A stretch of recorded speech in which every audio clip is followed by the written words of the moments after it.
happens when a creator stops waiting to be discovered and starts architecting her own visibility? Today, we find out. Let's go.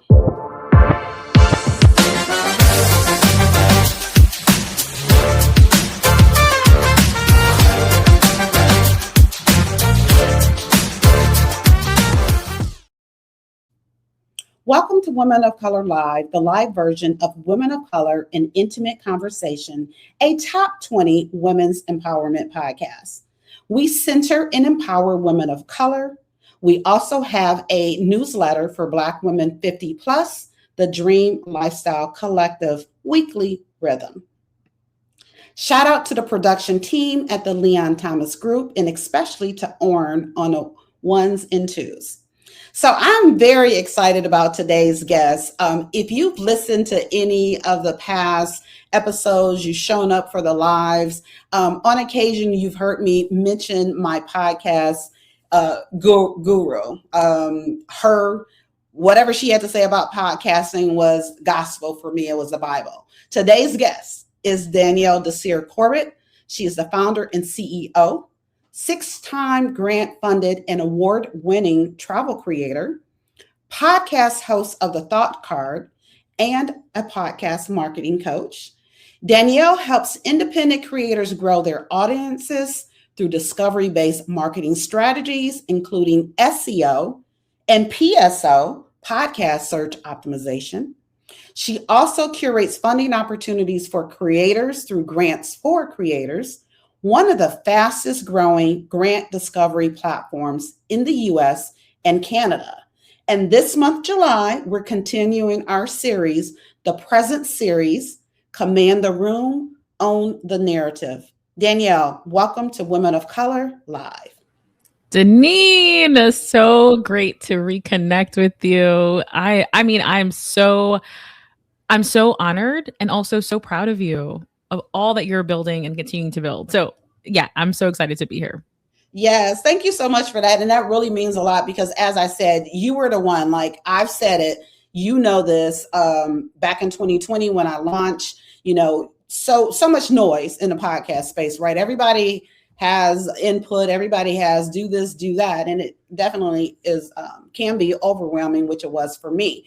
But then I landed on you, Women of Color podcasters, and I'm like, oh, she's the only voice I am listening to. If it doesn't come through her, I'm not listening. So I shut all the other noise down and I just locked into you. And I am so forever grateful. It's been 6+ years and I'm in the seat today largely because of you. So thank you. Wow, I appreciate that. A lot of my coaching clients say the same thing, that they just like lock into one person because the podcasting industry and many industries, to be honest, are very loud and noisy, and you can get lost and you can get confused and not focused.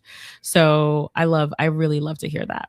Yes. And I like that you mentioned in different industries and many industries, because absolutely, right? This podcast, as I stated, is for women of color, is to empower us, is to give us tangible things to make pivots in our lives. And knowing that, right, that sometimes we can get lost in the noise, regardless if it's in a podcast space, corporate America, volunteering, wherever, nonprofit, wherever you are, you can get lost. And so find someone or a couple voices that you trust and lock in on those voices. So yes. Absolutely. And something else that I'm always like very aware of, it's like a lot of times what the industry says, I'm like, I'm just going to do the opposite of that. So we can get into it for sure. Yeah, yes, absolutely. I love that. Okay, so you built multiple platforms, a travel finance podcast, a podcast marketing coaching practice, which I am a past client, a grant discovery platform, and rooted in helping people amplify their voices. When did you realize that your own voice was the asset and that discoverability was the strategy? Wow. Okay. A couple things. So my husband came to me a couple of months ago and he's like, did you notice that every couple of years you build a new business and you plant a seed and that seed sprouts and grows? And I'm just like, yes, but what is my next business? So I'm in that next, what's the Mhm. next thing to do? So serial entrepreneur here.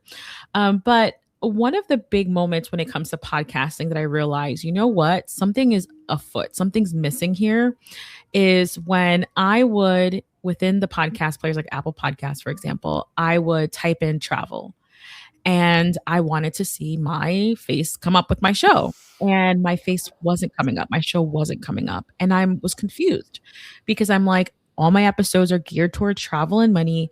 It's very, I mean, if you go on my feed, you could see, okay, this is a travel podcast, but why was I not being found? And I spent weeks and months laboring and testing and trying and literally studying what other people in my niche was doing. And I figured it out. I was like, ooh, there is an algorithm that these podcast players have. Mhm. It may not be as robust as like a YouTube or robust as like a Netflix or anything like that, right? But there is something, an engine behind the scenes that is sorting, filtering, and sharing things so that listeners can find what they need when they need it, right? So once I discovered and I figured out, oh, there is something. And a lot of times people will still, in this current day and age, people will still tell you, oh, there's no algorithm. I'm like, that's a lie. Because how would you be able to find anything on the podcast players if there was nothing, no tech built around that, right? Right. So once I acknowledged that there is an algorithm and I studied, okay, here's what the algorithm favors, I started to make pivots and changes, small pivots and changes, so that I can get discovered and found. From that experiment, I found a lot of data. I found a lot of little things that people may not know. That number one, there is an algorithm. Number two is that your show likely ranks for dozens of keywords or words people are typing in the search bar. It's not just one word, it's dozens of words. And this, I was talking about podcast SEO. Now it's coined podcast search optimization. But I was talking about this like back when we were working together, which was 2020, like 2020, 2022, all of that. So it's really, really shifted. The industry has shifted to talk about this, but we've been talking about this for a really, really long time.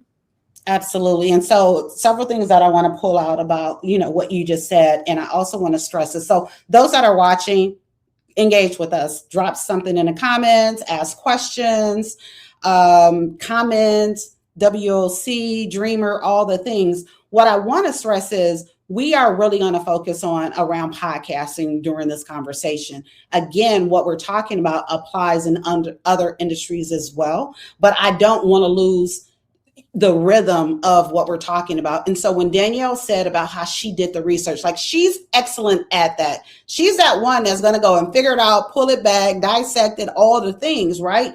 And I'm saying that because when you're working with people, coaches, for example, a lot of people are like, oh my God, you charge that? Yes, I charge that because I did all these things to be able to help you. So you don't have to do those things. Like you said, you're pulling back, you spent the time, you're like, oh, there has to be some tech behind it, figured it out and came up with a blueprint for yourself that you were able to test and see the success in that and then share it with other people. So that's something I want you all to definitely hear is that, and even for yourselves as coaches, whatever you charge, that's your price. Whatever it is that you're coming up with, be fine with that price. Don't think about, oh my God, well, maybe that person can't afford it, etc. That's not your concern.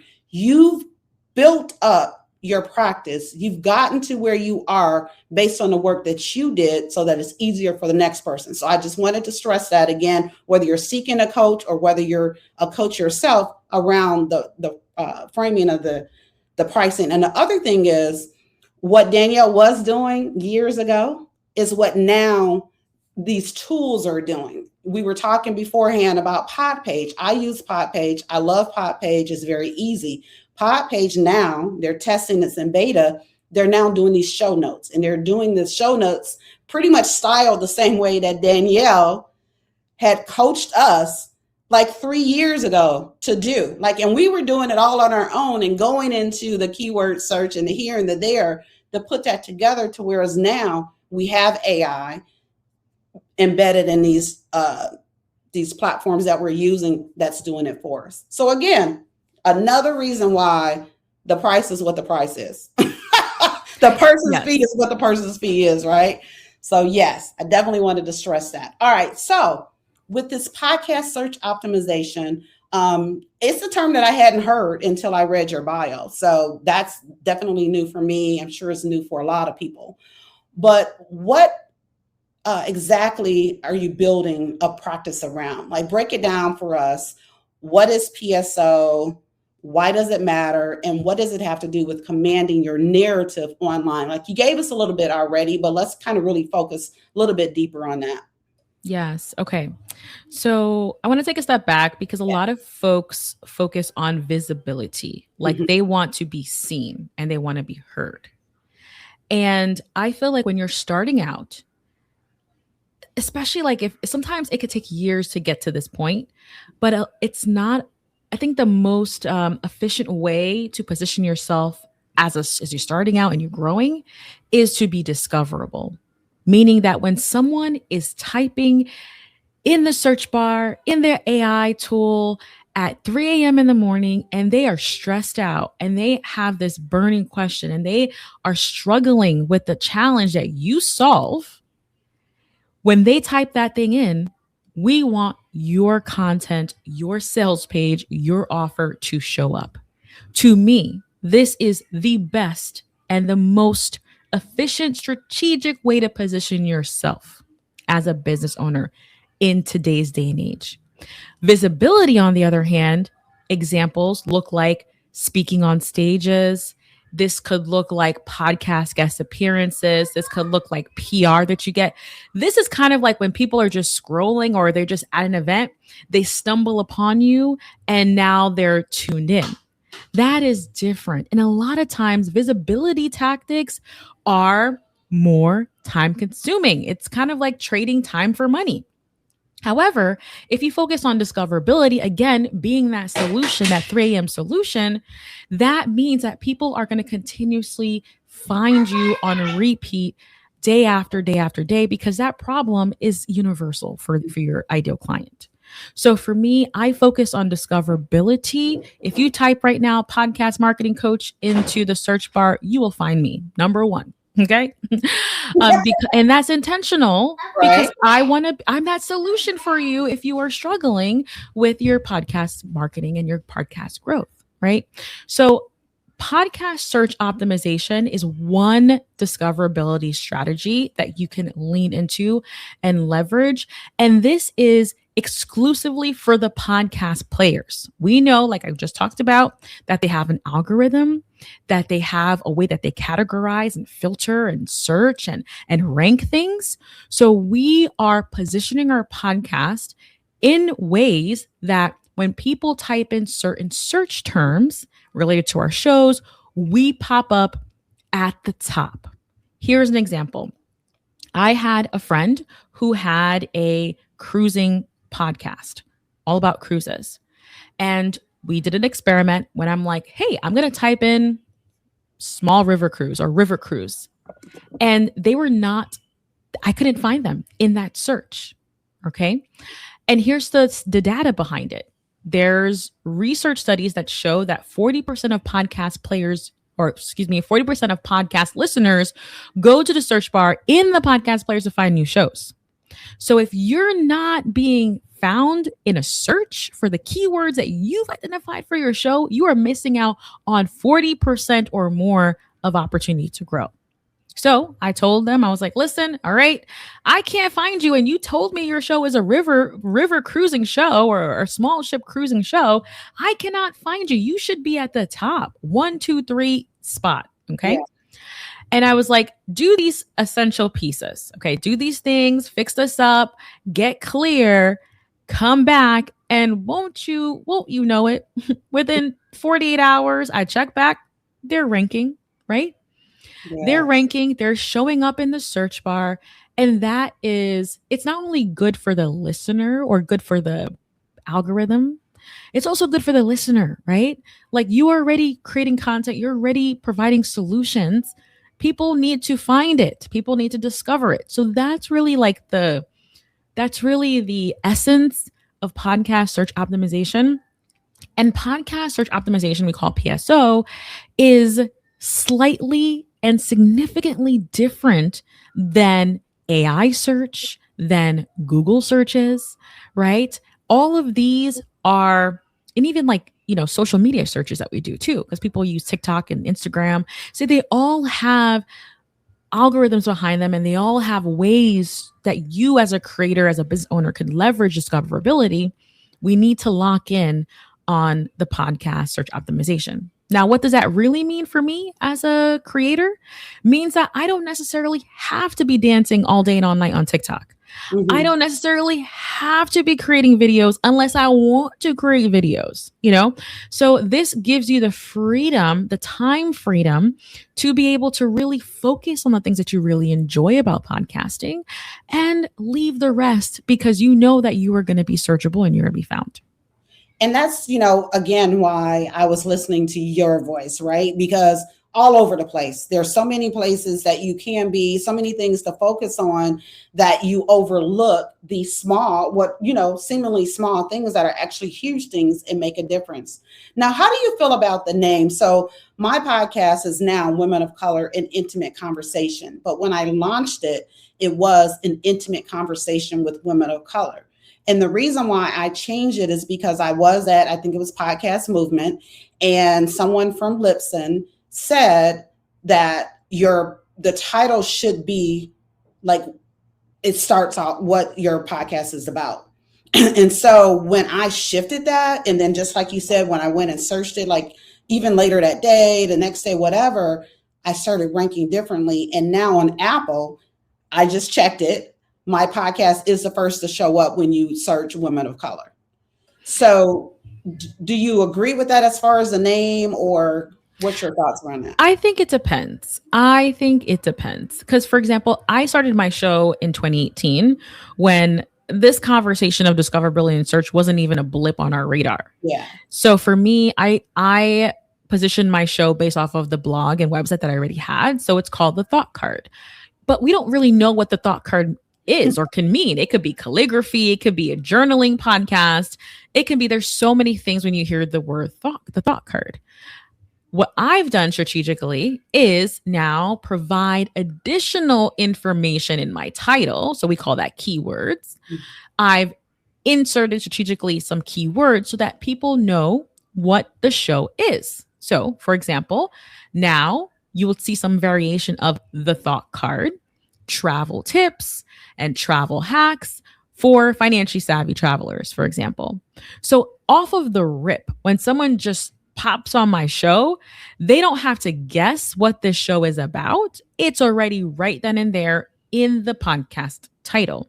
So in your situation, Deneen, I do think that even though it's seemingly small shift, but I do think having your keyword women of color, WOC, at the beginning, it's not just any intimate conversation. It's a woman of color led conversation. So I do feel like it makes sense, that small shift. Now you're ranking number one, and that's been number one for years. Okay. It was back when we were working together. I remember that.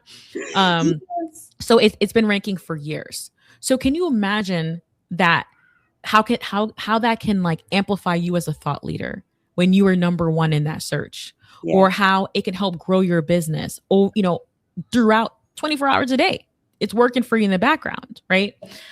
So yes, I do think that everyone should be taking a look at their podcast titles to act strategically. Listen, is this clear to a human? Okay. Is it clear to a human? And also, am I optimizing it for the bots so that they can figure this out and help me find more people? Yeah, it's an and, right? It's not just one thing that's going to work. It's like this and this and this, right?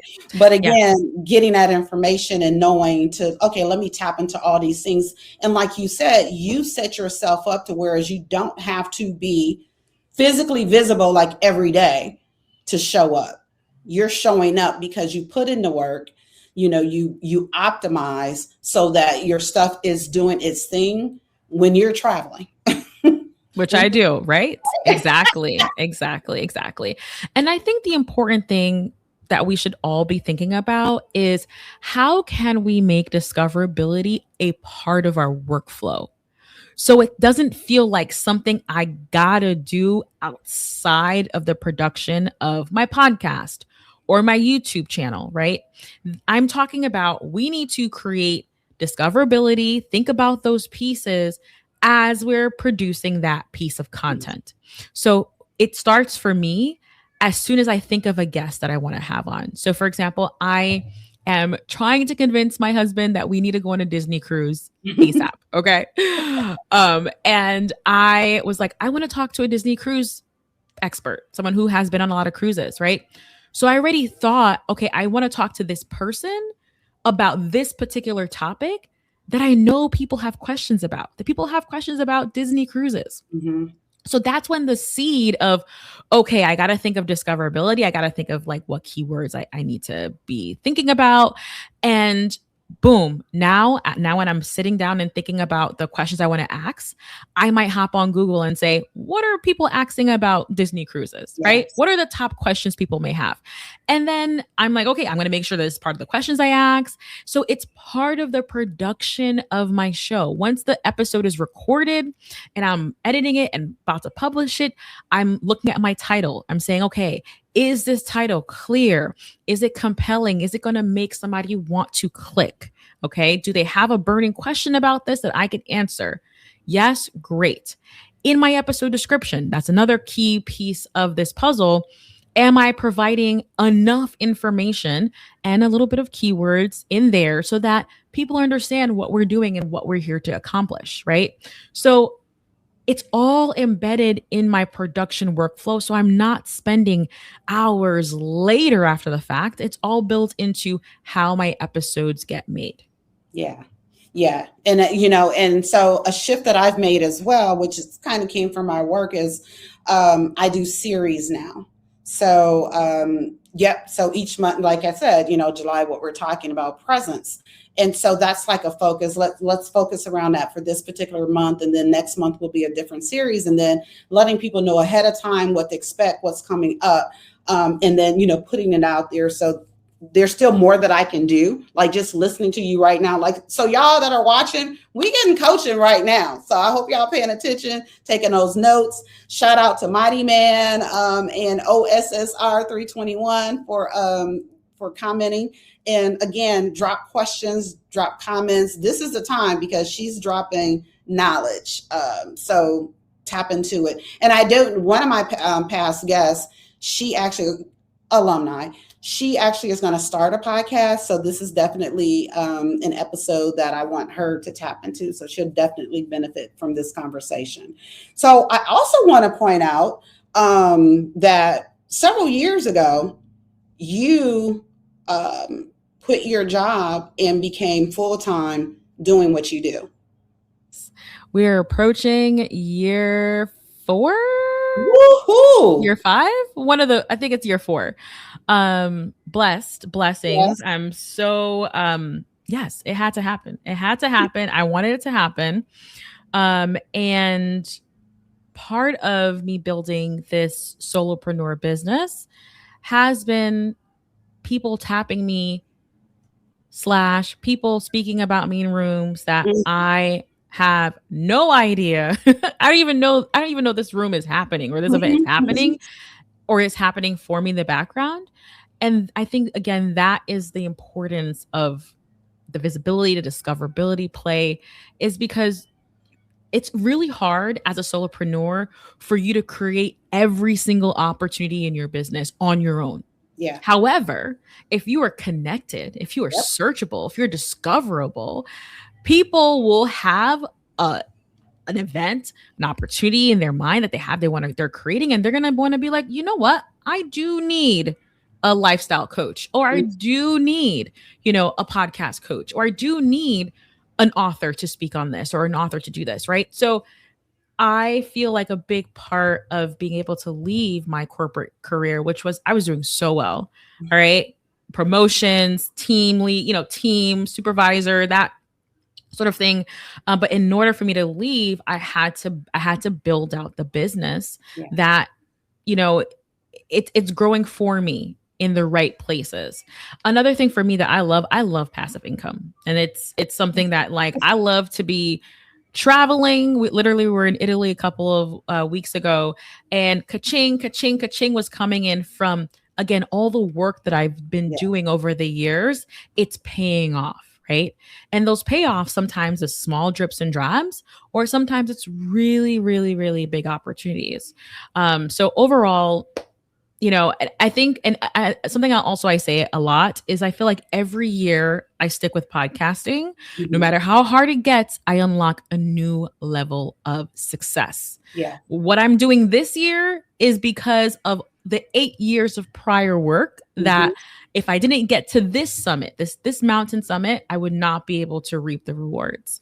One of the really things I'm really proud of for this year is, you mentioned grants very, very, very briefly, but I do lean into grant funding a lot in my work. And we were recognized. One of the projects I do is recognized by Zoom. The Zoom that we all know of for, like, recording and web conferences and stuff, as one of the top solopreneur top 50 in the country. So to get that recognition is like, yeah, there's been a lot of work to get to that point. But it's so worth it. It's so worth it to design. And you talk about this, Danielle, all the time, designing the life that you truly want to live. It's a blessing to be able to live that life. Absolutely. Absolutely. And we'll talk a little bit more about the grants for creators. But Danielle, for the podcaster or creator who has been showing up consistently, putting out content, building their brand, but still feels invisible online, what is the one thing they're most likely missing? And hold that thought. We'll be right back. I've been doing this work for a while, building, credentialing, showing up week after week for women of color, and more recently for Black women 50 plus who deserve a seat at every table in every room. And I want you to know the rooms are getting bigger. This year I walked into the Black Enterprise Women of Power Summit as credentialed press. I was accepted as press in the room at the Millikan Institute Global Conference, one of the most prestigious gatherings of global leaders on the planet. I was also honored as a Leadership in Action honoree at Career Master. And I finished in the top 5 in my category in the National Entrepreneur of Impact competition. And I'm not waiting for permission to be in the room. I'm building my way into every one of them. And the credential press at the marquee cultural events of 2026, bringing those conversations directly back to you across my social channels. And if you're a Black woman over 50 who is done settling for the life you thought you were supposed to have, who is ready to dream boldly, decide intentionally, and drive your vision, there's a community built specifically for you. The Dream Lifestyle Collective, where we don't just talk about the dream, we live it. All right, so here's how you can be part of what's building. Watch and subscribe on YouTube, where we have new conversations every Thursday. Listen and subscribe to the top 20 women's empowerment podcasts, Women of Color in Intimate Conversation. And if you're ready to join our community, come inside the Dream Lifestyle Collective. And if you're a brand and you're ready to be in a room where women of color conversations happen, and more specifically where Black women 50 plus gather, become a sponsor. The vision is already moving. Catch up to it.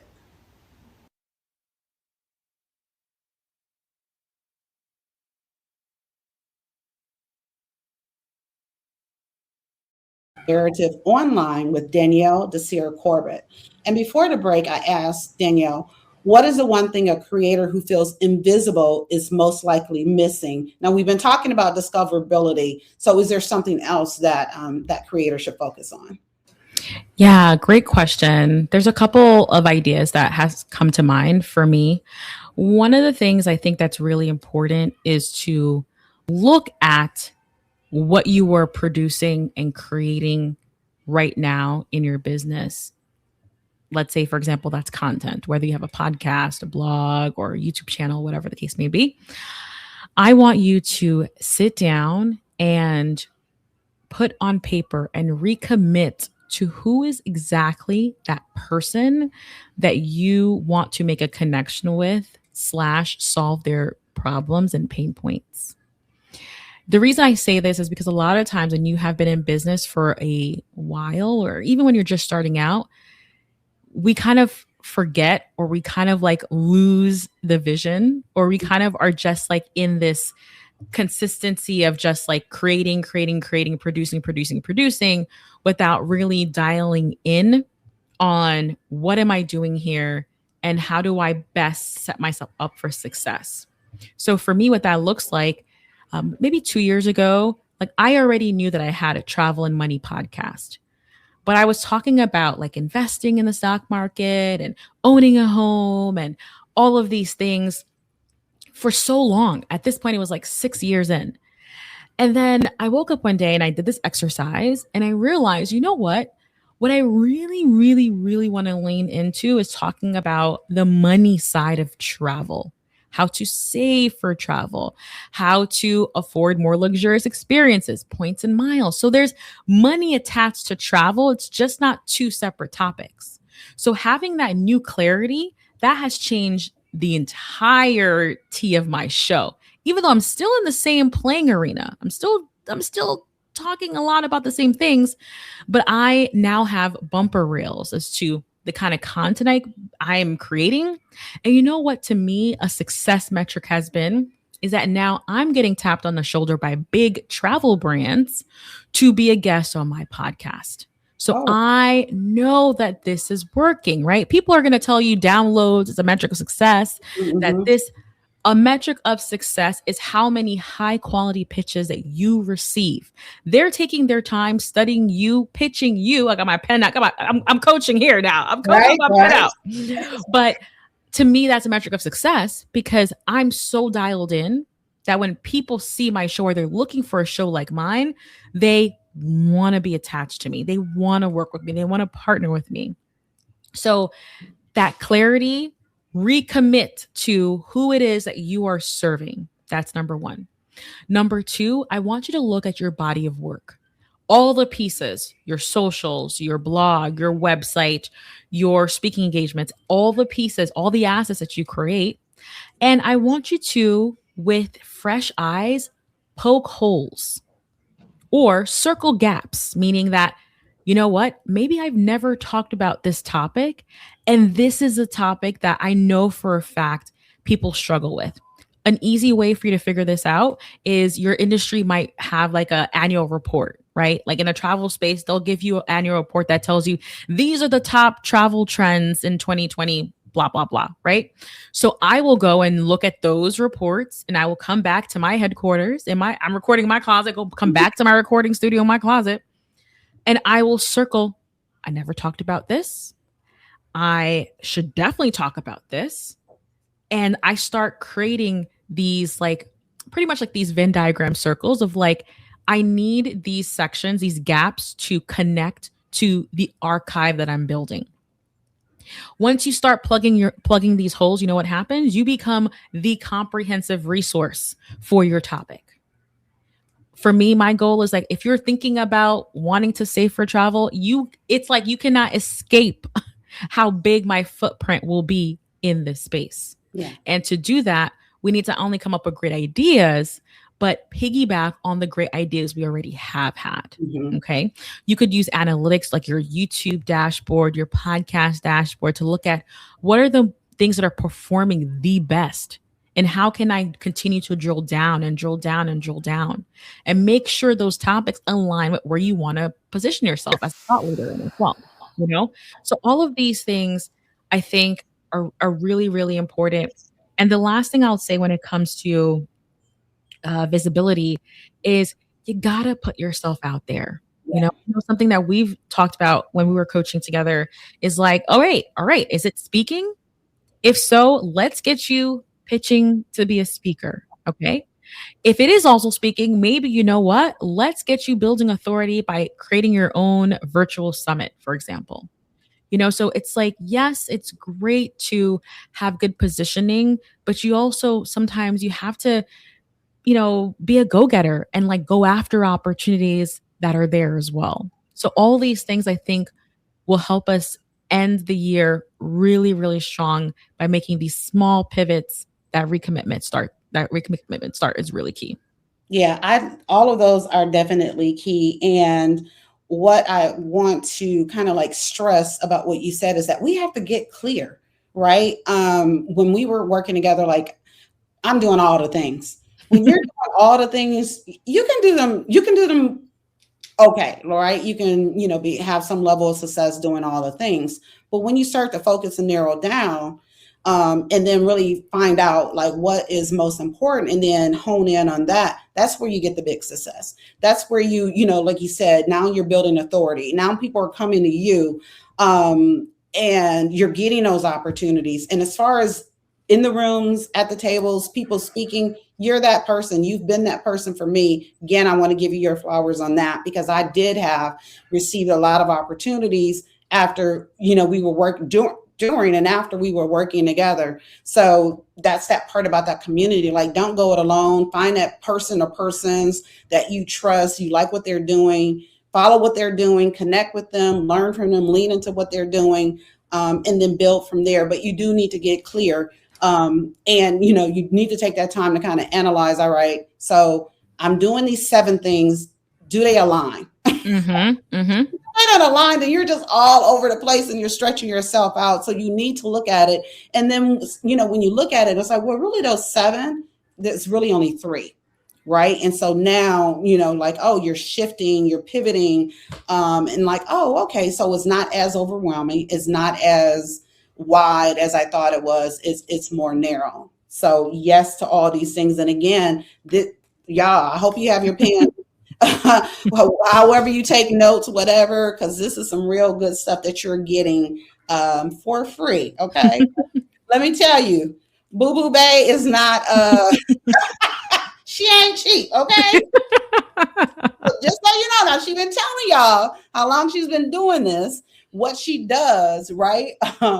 And yeah, so her, what did it say? Time is money and all those things or whatever. Her expertise, she is definitely an expertise in this space. So now you mentioned grants for creators, which, I get those emails, I'm seeing it, all these opportunities, these different ways to get money. Why is funding so often the missing piece in a creator's visibility strategy? And how does knowing about grants change the game? Yes. I feel like grants is such a slept on income stream because a lot of times we think it's for healthcare and libraries and scientists and nonprofits. So grants doesn't even come up in the conversation. But again, I love a hidden money. I love pockets of money just sitting there. And what I love about grants is that grants is money on the table right now. Okay. A lot of income streams, yes, there's a potential with grants too, but sometimes it's like, oh, I don't know if I'm going to get that client. Like, it's like they may or may not. Like, it's true. Grants, you may win or you may not win.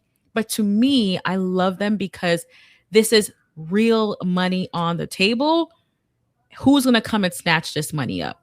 Okay. And the last thing you want to do is have this money go back to their bank account, the funder's bank account, right? Especially when times are hard and the economy is really difficult. I love tapping into grants because, like I said, it's money on the table right now. How can I bring my communication skills, my passion, my grit, my determination to the table to secure and win this bag? When it comes to the visibility play for creators, oftentimes the next level, the next thing that you want to do in your creator business or in your regular business, if you're just an entrepreneur, is attached to dollars. Maybe you really want to work with a coach. Maybe you want to, glow up your YouTube home studio. Maybe you want to go to that conference and that event, right? There's typically a dollar attached to leveling up. So tapping into grant funding can be a way to help you level up slash boost your visibility overall. Um, I also love grants because there's no credit checks, there's no paying back, right? This is fundamentals. This is like grants 101, no paying it back, right? What's required of you is the ability for you to clearly communicate what you are doing, the value that you're bringing to your people, your community, your environment, and have that clarity of how you're going to use the money, right? Think about if you had $20,000 extra in your bank account and you're like, I want to do some good today. I want to give this to an entrepreneur, a creator who's doing good in the world. What would you want to know? You want to know that this person is legit, that you can trust this person, that they know how they're going to use the money, right? So if you can think as like a funder, you have like you're already like halfway through the battle of your grant application already, you know? So I also think of a grant application like a pitch, right? Like if I'm pitching a brand or pitching a potential client or something like that, I'm making an ask. And that's really what a grant application is. It's like, hey, I'm making an ask to be considered for this opportunity. So yeah, that's how I've been thinking about it. And 6 grants under my belt as a solopreneur. And again, like I said, mentioned, recognized by Zoom recently. So there's the method to the madness. There's a method to the madness. Yeah. Absolutely. And then there's, you know what, there's so many different ways to generate income. We talked about earlier about YouTube and, being monetized on YouTube. And so there's certain things you have to hit in order for that to happen. But that's not the only one way to make money, to get money, have money coming through. And so we have to like tap into all the different ways. You talked about passive, there's what is it? The affiliates. Affiliate marketing. Yep. Yeah. We're talking about grants right now. There's sponsorship. There's different ways. Bottom line is ask. Like you said, don't be afraid. Like go ask. And that ask may be a yes. It may be a no. It could be, well, let me connect you with somebody else. Either way, you're going to grow from it. And it's just and just continue to practice it and continue to ask for what it is that you want. We talked about how now I've pivoted into, having press credentials at events. Like I hadn't thought about that before, but now it's like, oh yeah, I want to go to that event. So let me reach out. How do I get press credentials? Right? Mm-hmm. And I had shared this last week, but there was a event that I had applied for. They came back with no. And then I'm like, you know what? I'm about to email the CEO and did. And now I'm approved, right? So don't be afraid to ask for what it is you want, right?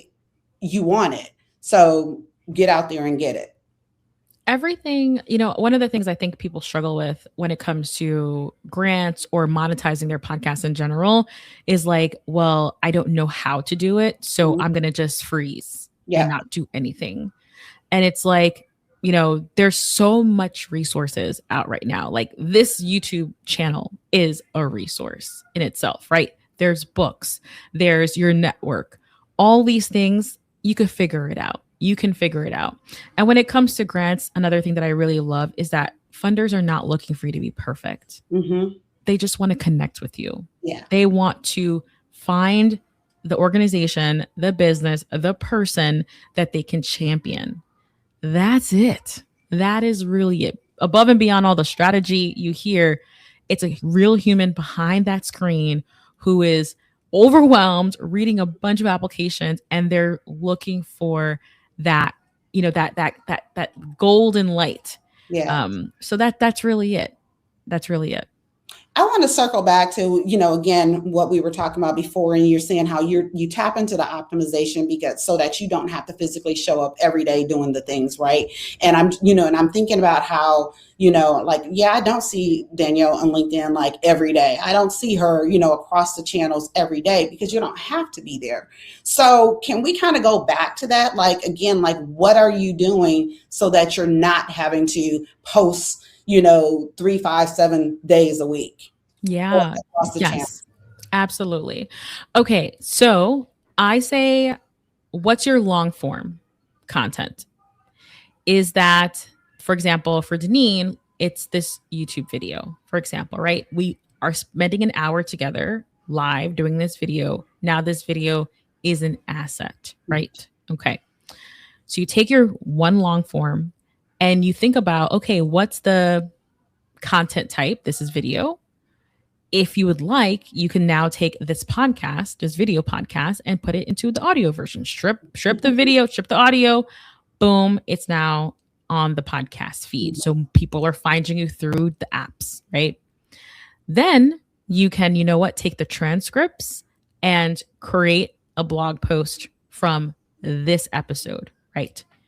And when I say blog post, I love like a listicle style, meaning like, give me the top 5 gems from this episode for a particular person, right? So let's say this is for podcasters. So we're going to say, hey, here are the 5 top marketing tips for podcasters. And you take the gems from the live stream that you just finished, right? So now you have a YouTube video, you have a podcast episode, and you have a full-blown article on your website.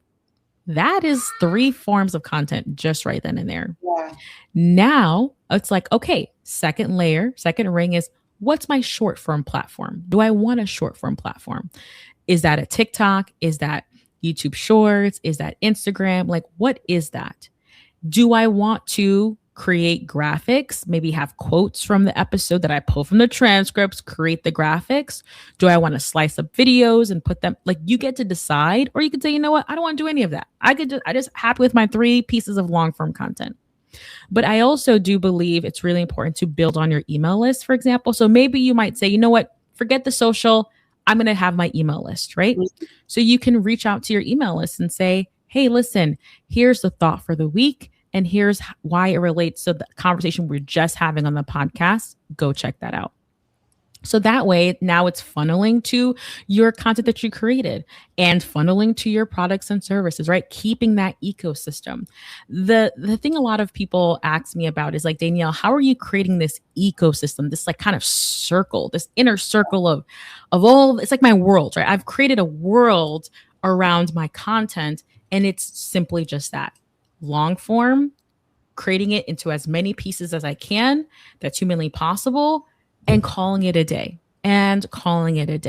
Like, for example, right now I am experimenting with YouTube. I'm having fun. I don't expect it to lead to real results at this point. But the other 3, the blog posts, the newsletter, the podcast, these are things that are been tried and true, and it's going to continue working for me because I know it has. Yes, I love that.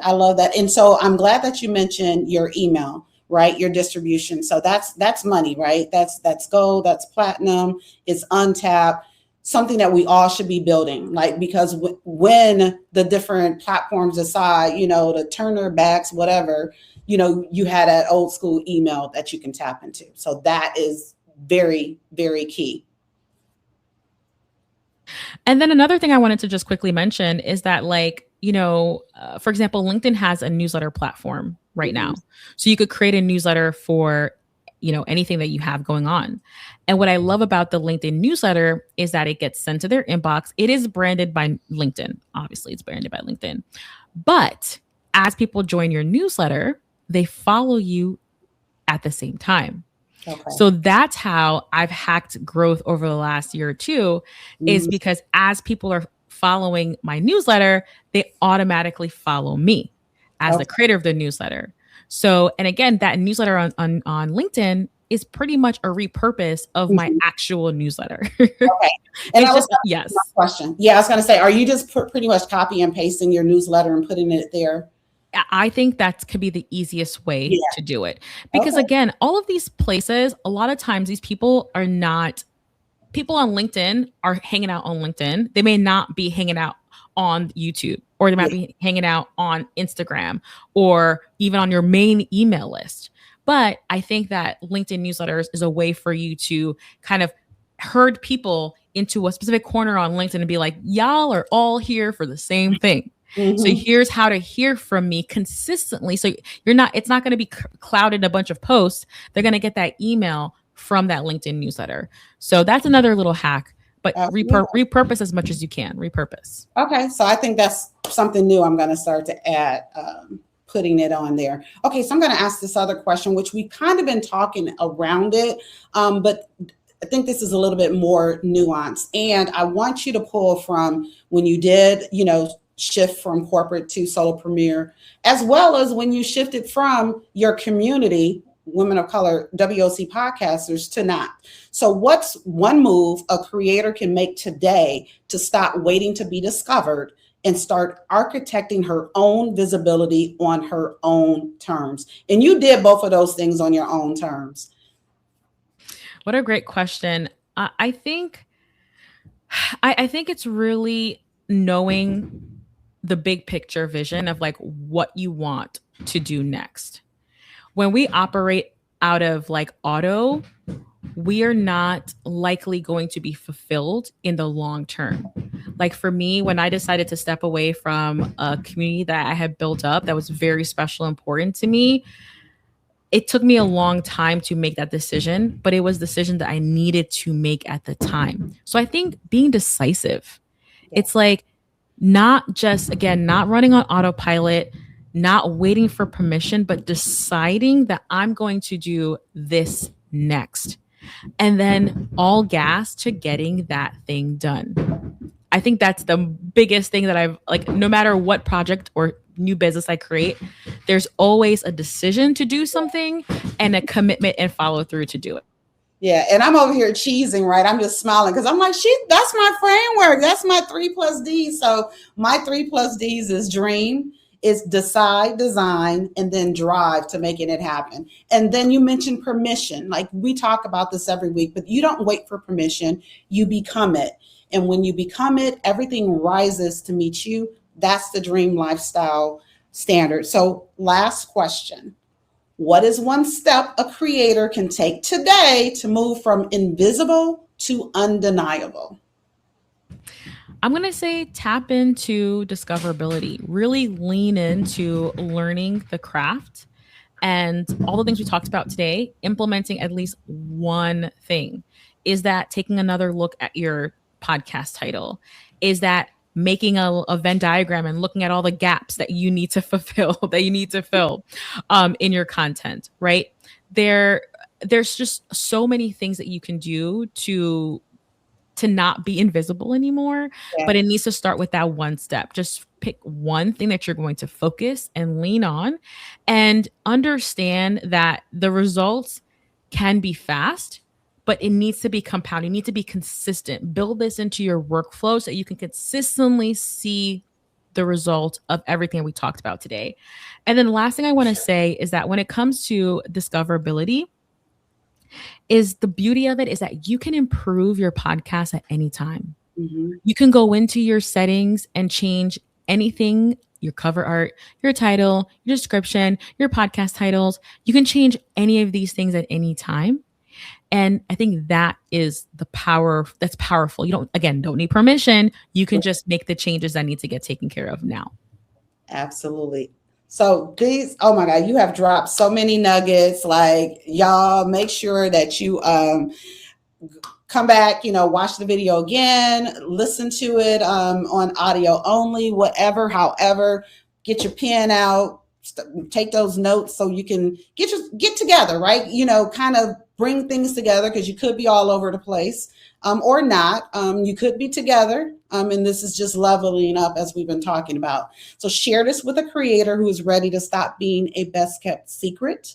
Many, many, many thanks to Danielle Desir Corbett, who again has been my podcast guru for 6+ years. Thank you so much for being a guest today. And shout out again to the Leon Thomas Group. We'll be back next Thursday at 1 p.m. Eastern with Princess Cullum, PhD, Managing Principal. See you next time.